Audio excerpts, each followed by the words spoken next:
ओम शांति। बोलो ओम शांति।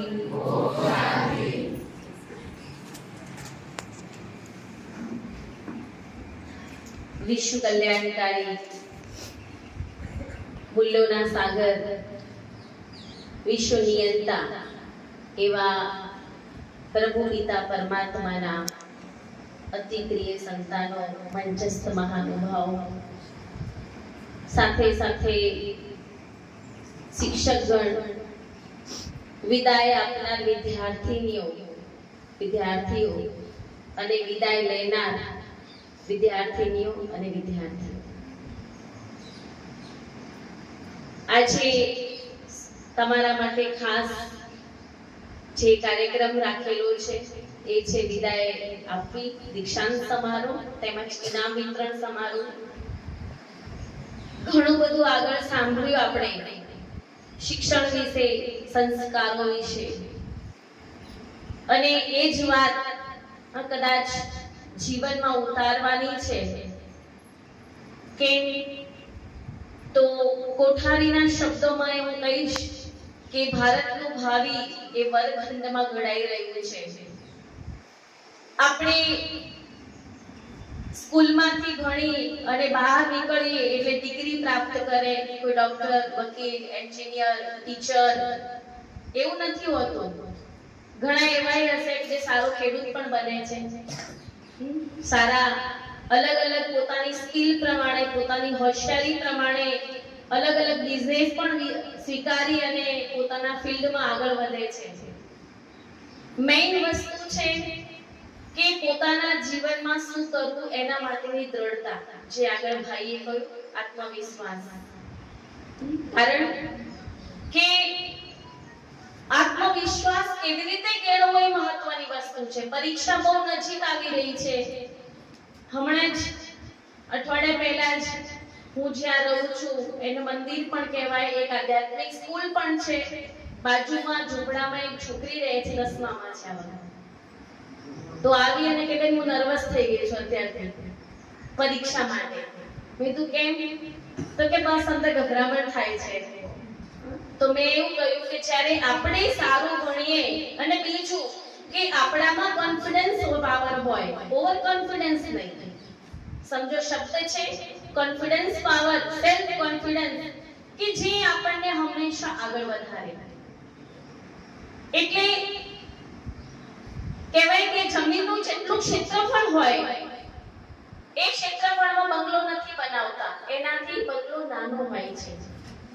જેટલો મોટો બંગલો હોય પણ એ બંગલાનો દરવાજો એનાથી પણ નાનો, દરવાજો જેવડો છે પણ એ દરવાજાની સુરક્ષા માટેનું તાળું એનાથી પણ નાનું, અને એ તાળાને સાચવવાવાળી ચાવી તો એનાથી પણ નાની છે। પરંતુ એ ચાવી જ્યારે આપણે ઘરેથી નીકળીએ, લઈને નીકળીએ એટલે આપણને સ્થિતિ લાગે આપણા મકાનની કે આપણું મકાન સુરક્ષિત છે। એવી રીતે જીવન રૂપી ક્ષેત્રફળની અંદર આપણે બધા જ ઘણા ઊંચા લક્ષ્ય લઈને આગળ વધતા હોઈએ છીએ। મારે આ બનવું છે, આ બનવું છે, તે બનવું છે। દરેકને પૂછો, 7મામાં ભણતા છોકરાને એવું પૂછે ને તો એના મા-બાપ સામેથી કે મારો દીકરો ડોક્ટર બનશે, પરંતુ લક્ષ્ય મેઇન વસ્તુ છે આપણા ઉપર પોતાનું ધ્યાન। એટલે મેં કહ્યું ચાવી, અને એ ચાવી છે આધ્યાત્મિક ભાષામાં આપણો સંકલ્પ। આગળ તમારા ભાવિ માટેની ચિંતા પણ વ્યક્ત કરી, આ સ્કૂલની ચિંતા પણ વ્યક્ત કરી, પરંતુ ખરેખર એ કહેવાય છે સંસ્કારને બદલવા માટે પણ મુખ્ય વસ્તુ છે સંકલ્પ, અને એ સંકલ્પોને પેદા કરવા વાળું આપણું મન, અને એ મનને પણ કંટ્રોલ કરવા વાળી છે બુદ્ધિ। હંમેશા ચાહીએ આપણે મંદિરમાં, આપણ બધા મંદિરમાં જતા હશો, બે હાથ જોડો છો? હવે સમય પ્રમાણે બધાને શરમ પણ આવતી હોય પણ છતાંય જતા હોય, અને ગામડાનું પરિબળ મળ્યું છે એટલે આધ્યાત્મિક સંસ્કારો હોવાના જ। આજે સિટીમાં પણ કદાચ બે હાથ જોડવાના સંસ્કારો મા-બાપ આપી શકતા નથી, અને જ્યારે બાળક વિદેશ જાય ને એટલે મંદિરમાં યા સંસ્થાઓમાં જેમ અમારા ત્યાં આવે ને એમ કે બેન 1 મહિનો તમારા જોડે રાખો, એને થોડા સંસ્કાર આપો. વિદેશમાં જાય છે ને તો ખોવાઈ ના જાય. પછી મા બાપને ચિંતા થાય છોકરું મોટું થયું, હવે હાથમાં અહીંયા નથી તો કાલે ઉઠીને આપણા હાથમાંથી વિદેશ જઈને બિલકુલ કદાચ ખોવાઈ જશે.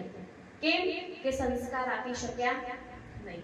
અને એ સંસ્કારને કેળવવા માટે એવું પણ બને છે કે ઘણા એવા મા-બાપ હોય જે સંસ્કારી હોય એને બાળકો દારૂડિયા પણ પાડતા હોય છે.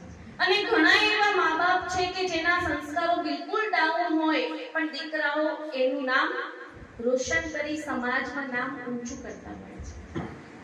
એટલે લક્ષ્ય એવું રાખો કે આપણાથી સ્કૂલ ઓળખાય, આપણે સ્કૂલથી ના ઓળખાઈએ. આપણાથી સ્કૂલ ઓળખાય, આપણને કોઈ પૂછે તમે કઈ સ્કૂલમાં ભણ્યા છો, અને એના માટે સંસ્કારો જોઈએ. એટલે ડોક્ટર બનો, વકીલ બનો, એન્જિનિયર બનો, ટીચર બનો, જે ગોલ તમારા છે એના માટે શુભ આશીષ બધાના હોય છે દિલથી. પરંતુ પહેલા માણસ બનજો. શું બનજો? પહેલા માણસ બનજો. કેમ કે જ્યારે બાળક મા-બાપને નથી સાંભળતો ને ત્યારે છઠ્ઠા વર્ષથી મા-બાપ સ્કૂલમાં મોકલે છે બાળકને ઘડવા. એટલે તમને ઘડવા માટે કહેવાય છે ટીચરો, એને ગુજરાતીમાં શું કહેવાય? માસ્ટર. કે જે માના સ્તરે રહીને પ્રાઇમરી સ્કૂલથી માંડીને આપણને 12મા સુધી ભણાવે. કોલેજમાં તો તમે કોઈના હાથમાં નહીં લેવાના. કોલેજમાં ત્યાં લાગશે આપણે દફતરમાંથી ગયા, એટલે એવું લાગે કે આપણે ફેશન કરવા માટે આવ્યા હોય. આજે ખરેખર જોઈએ તો વર્તમાન સમય ટેકનોલોજીનો છે. એ ટેકનોલોજીનો આપણે જેટલો સદુપયોગ કરીએ એટલા તમે ઊંચા સ્ટેપ ઉપર અને તમારા ગોલને પ્રાપ્ત કરી શકો છો. પણ એ જ ટેકનોલોજીનો મિસયુઝ કરીએ તો ખરેખર આપણું જ ભવિષ્ય અંધકારમય છે. કોઈનું કઈ નહીં જતું એમાં. એટલે મેં આગળ કોઈ માણસ બનજો, કારણ કે માણસ બનવું એ જરૂરી છે. એટલું ટીચર, ડોક્ટર, વકીલ, એન્જિનિયર બનવું એટલું જરૂરી નથી. એક મૂર્તિ ઘડાય ત્યારે મંદિરમાં પૂજવા યોગ્ય બને છે અને આખું વિશ્વ એને નતમસ્તક કરે છે. પણ ક્યારે કે જ્યારે એને ટાંકણા અને હથોડાના ઘા સહન કર્યા ત્યારે. પહેલો પથ્થર હાથમાં આવ્યો શિલ્પકારના, અને એક જ ટાંકણે તૂટી ગયો. એને કેમ મૂકવામાં આવ્યો? શ્રીફળ અહીં વધેરો. કેમ મૂકવામાં આવ્યો એને? શ્રીફળ અહીં વધેરો. એ જગ્યાએ મૂકવામાં આવ્યો. કેમ? એને ટાંકણાના ઘા સહન નહીં કર્યા. બીજો પત્ર હાથમાં લીધો અને ખૂબ સારી રીતે સહન થોડું ઘણું કર્યું, પછી તૂટી ગયો. એને મૂકવામાં આવ્યું છેલ્લું સ્ટેપ, કે જેને આપણે પગે લાગીને ઉપર ચડવાનું શરૂઆત કરીએ છીએ મંદિરના પગથિયામાં. થોડું વધારે સહન કર્યું, એને મંદિરના પહેલા સ્ટેપમાં મૂકવામાં આવ્યું. પણ જેને પૂર્ણ સહન કર્યું એને ક્યાં મૂકવામાં આવ્યું? મંદિરના ગર્ભગૃહની અંદર. એટલે ખરેખર આ બધા લોકો બેઠા છે, આટલું બધું બોલી રહ્યા છે, પણ એમને જીવનમાં સંઘર્ષો સહન કરેલા છે. કોઈ માણસ એમને આગળ આવતું, આપણો ભારત દેશ આઝાદ એમને નથી થયો. એને પણ ગાંધી બાપુએ સહન કરી અને પછી આપણને આઝાદ કર્યા. પણ અફસોસ વાત એ છે કે અંગ્રેજોની ગુલામીમાંથી મુક્ત બન્યા, પણ વિકારોની ગુલામીમાં આપણે એટલા ફસાતા ગયા, વ્યસનોની ગુલામીમાં ફસાતા ગયા. અને સૌથી મોટું દૂષણ આજે છે વ્યસન, વિકાર અને ફેશન. આજે બધાને શું બનવું છે? Hero heroine. કોઈ એવું કીધું મારે બુદ્ધ બનવું છે કે ગાંધી બનવું છે કે દ્રોણાચાર્ય બનવું છે કે અર્જુન બનવું છે? એવો શબ્દ કોઈના મોઢામાંથી નીકળે છે? બધા પૂછો શું બનવું છે? સલમાન ખાન, ફલાણું. હંમેશા માટે લક્ષ્ય આપણું એવું હોય. આપણી ફેશન, સાહેબે આગળ એક શબ્દ કીધો મર્યાદા. વ્યસન, વિકાર અને ફેશન જ્યારે મર્યાદાની બહાર જાય, જ્યાં સુધી મર્યાદામાં હોય ત્યાં સુધી આપણી પ્રગતિ છે. શોખ રાખો, ફેશન એટલે શોખ. શોખ રાખો, ભણવાનો રાખો. શોખ રાખો, આગળ વધવાનો રાખો. હરીફાઈ કરો યા રેસ કરો તો પોતાના અવગુણ ઉપર કરી અને હરીફાઈ કરો તો હંમેશા પહેલો નંબર લેવાની હરીફાઈ અને રીસ રાખો. રીસ એવી નહીં રાખો કે કોઈના પગ ખેંચો. બાકી એવા સમયમાં પણ પસાર થયા કે જેમાં ભણવાની જરૂર ના પડે ને રિઝલ્ટ આવી ગઈ કોરોના. કોરોના જ્યારે આવી ત્યારે ઘણા બધા દેશમાં પાછા આવ્યા, ઘણા બધાની સ્કૂલોની રજાઓ હતી, 2 વર્ષ સુધી રિઝલ્ટ એમને આપવામાં આવ્યું વગર પરીક્ષા આવી. એટલે એ વખતમાં એક ઇંગ્લિશ મીડિયમ સ્કૂલમાં ભણતો બીજા ધોરણનો બાળક સુરતમાં ભણતો, ઇફકોમાં એના પિતા નોકરી કરે છે ફાયર એન્જિનિયરમાં, અને ઘરે આયા ને એટલે એમની મમ્મી મને વાત કરતા શું કે બેન મારો દીકરો એમ પૂછે મમ્મી કોરોના ફરી ક્યારે આવશે? કોરોના ફરી ક્યારે આવશે? તો કેમ કે નિહાલ જવું ના પડે ને બેન ઇંગ્લિશ મીડિયમમાં, સાહેબનો માર ના ખાવું પડે, લેસન ના કરવું પડે, ભણવું ના પડે. વિચારો એટલા નાના બાળકની મગજની માનસિકતા, હોશિયાર હોવા છતાં પણ આપણી માનસિકતા અને આપણી સંકલ્પની શક્તિને પાવરફુલ બનાવીએ. કેમ? આખા જીવનને ઘડવા માટે જોઈએ સંકલ્પ શક્તિ, થિંકિંગ પાવર.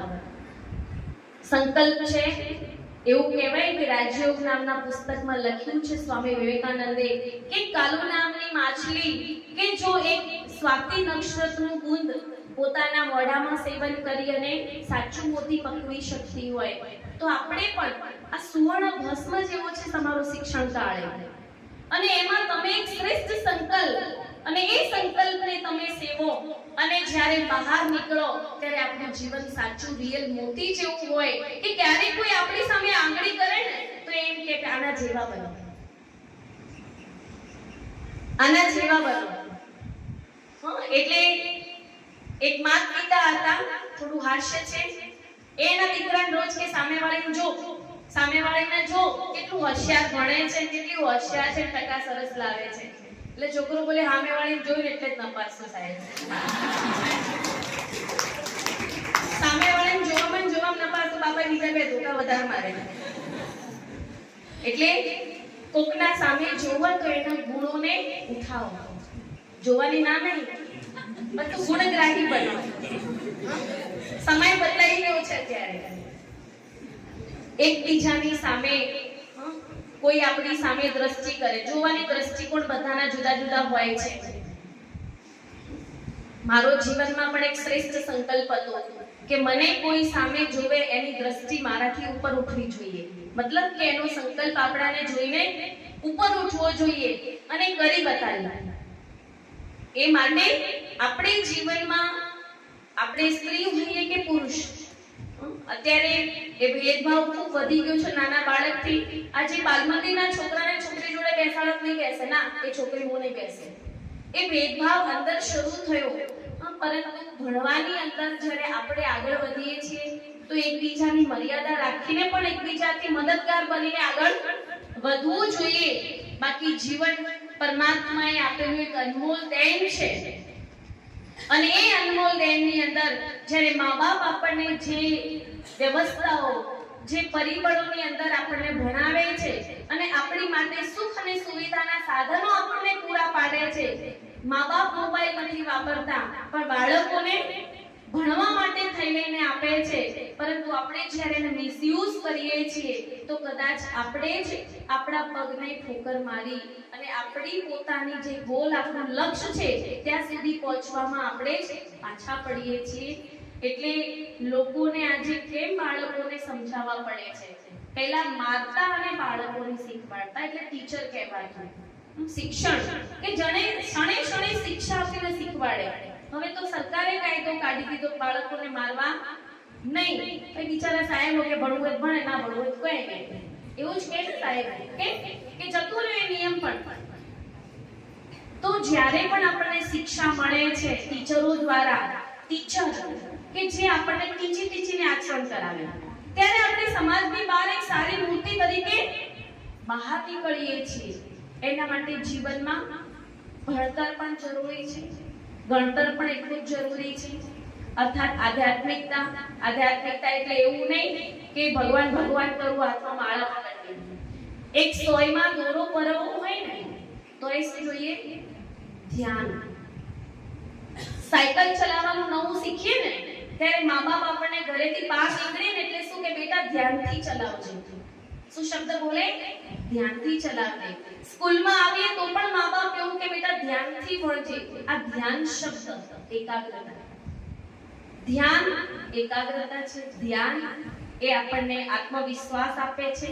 ધ્યાન એને અમે મેડિટેશન કહીએ છીએ. અર્થાત કે કોઈ પણ એક સંકલ્પને વધારે ને વધારે પોતાના જીવનમાં ઉતારી અને એના ઉપર દ્રઢતા લાવી એને કહેવાય ધ્યાન. હૃદયની શુભ ભાવથી એમાં આગળ વધવું એને કહેવાય ધ્યાન. તો પરીક્ષા તમારી સામે છે, ગભરાવાનું નહીં. પોતાની અંદર પોઝિટિવ એપ્રોચ કે હું કરીશ, હું કરી શકીશ અને એ સંકલ્પ સાથે. અને બીજું કે પરીક્ષાના રિઝલ્ટને પણ સ્વીકાર કરતા શીખવો જોઈએ. ક્યારેક ક્યારેક જીતવાનું જે શીખે એટલું હારવાનું પણ શીખવું જોઈએ. હંમેશા એવો જ ગોલ ના હોવો જોઈએ હું જીતું જ અને ન જીતીએ તો આપણે નેગેટિવ એપ્રોચ લાવીએ યા ખોટા રસ્તે જઈએ. કારણ કે જીવન સંઘર્ષમય છે. પરીક્ષાની જિંદગી પતી જશે ને પછી જિંદગીની પરીક્ષાઓ શરૂ થશે અને એ જિંદગીની પરીક્ષાઓમાં તમારું જે જીવનની પરીક્ષાઓ આપી છે ક્ષણે ક્ષણે એ ત્યાં કામ લાગશે. હમણાં જ કિસ્સો બને મર્ચન્ટ કોલેજમાં એક દીકરીએ સુસાઇડ કર્યું. કેમ? તો કે ટીચર પ્રેશરાઇઝ કરી રહ્યા હતા. ટીચર પ્રેશરાઇઝ સારા માટે કરે જે માટે કરે, પણ જ્યારે આપણી અંદર કોન્ફિડન્સ પાવર ના હોય, સંઘર્ષની તાકાત ના હોય ત્યારે ખોટું પગલું ભરવું પડતું હોય છે. એટલે બે મિત્રો જઈ રહ્યા હતા, પરીક્ષાના દિવસો નજીક હતા. એટલે તૈયારી એક સ્ટુડન્ટની હતી, બીજાની નહોતી.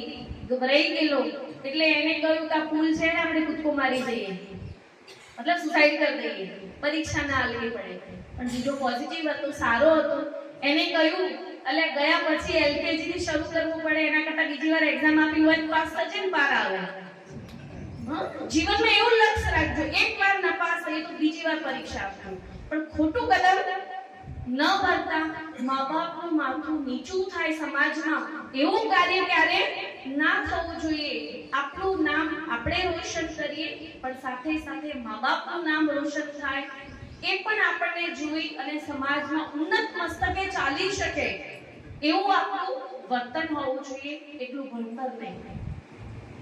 એટલે સમયની સીમા રાખી અને જે તમારી પરીક્ષાનો સમય બહુ નજીક આવી રહ્યો છે, વધારે વાત નહીં કરું પણ એટલું જરૂર કહીશ કે ધ્યાન. ધ્યાન શબ્દ મતલબ કે હવેથી તમારી પાસે જેટલો સમય છે એ સમયનો વધારે ને વધારે સદુપયોગ કરો. બીજું કંઈ જીવતા શીખો. મતલબ કે આજનો દિવસ જતો રહ્યો તો બીજા દિવસે ચિંતા નહીં કરો કાલે મારો વેસ્ટ ગયો, પણ નવા દિવસને ફરી નવી શરૂઆત કરી અને આગળ વધો. આપણે બધા નાના હતા ને રમતા, છેલ્લે બધું પૂરું ન થયું હોય અને ઘેર જતા રહીએ, માં બોલાવે, બીજા દિવસ સવારે ગેમ શરૂ થાય તો શું કે નવો બોડી નવો દાવ, કાલનું ગયું બધું. એમ દિવસ ગયો, રાત પૂરી થઈ, સવાર પડે, નવી શરૂઆત કરો અને ઈશ્વર સાથે શક્તિ માંગો કે હું આજનો દિવસ ખૂબ સારો કરી શકું. એટલે અને બીજું પોતાની જાતને ખૂબ પ્યાર કરજો. એવું ન વિચારતા કે મારી તાકાત નથી, હું નહીં કરી શકું. આ બધું જ તમને નીચે પાડવાની કોશિશો ખુદની જાતની છે. એક નાની ગેમ રમાડું, રમવી છે? તમારા બધાની 3 આંગળીઓ આગળ કરો. તમે એવું જેને વધારે પ્યાર કરો છો ને એના નામ વિચારી લો. મમ્મી, પપ્પા, મામા, કાકા, કાકી જે છે વિચારી લીધું? ફાઇનલ? તમે જેને પ્યાર કરો છો એ 3 વ્યક્તિ. ઓકે, આંગળી નીચે મૂકી દો. બરોબર. આમાંથી બધાએ અલગ અલગ વ્યક્તિત્વ વિચાર્યું હશે. પોતાનો મિત્ર પણ હોઈ શકે, મમ્મી પપ્પા પણ હોઈ શકે, દાદા દાદી પણ હોઈ શકે, કોઈ ટીચર પણ હોઈ શકે, બધા. હવે એ 3 આંગળીઓમાંથી કોઈએ તમારી